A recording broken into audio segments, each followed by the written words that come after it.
I'm recording, and we're going to be adding in a warp, a single warp. We're not going to be adding in a double warp.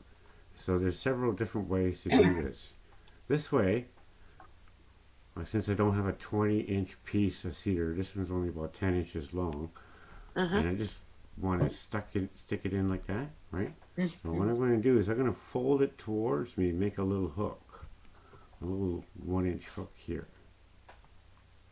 And so what I want to do is hide this little hook underneath this existing warp, and I want this half to be my new warp that goes right there.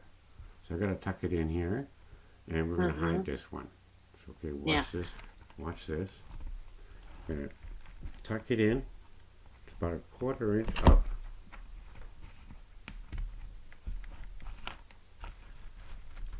Okay, you see how that is now, that one Uh-huh. inch hook is hiding under here, and then this is your Yeah. new warp. Now we're going to continue Uh-huh. twining, but when we twine, we're going to include that warp. So I'm going to show you that.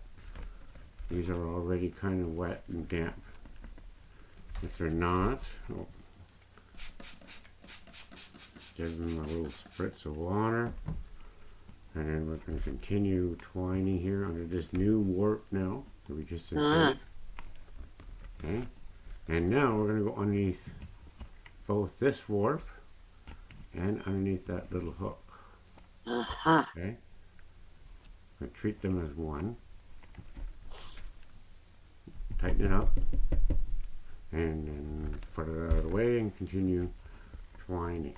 So that's another Yeah. way to add in a single warp when you don't have a lot of long ones.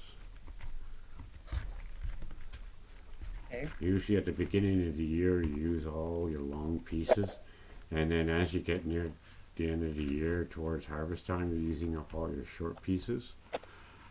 So this is a great way to do that. Awesome. Beauty. All right. Yeah.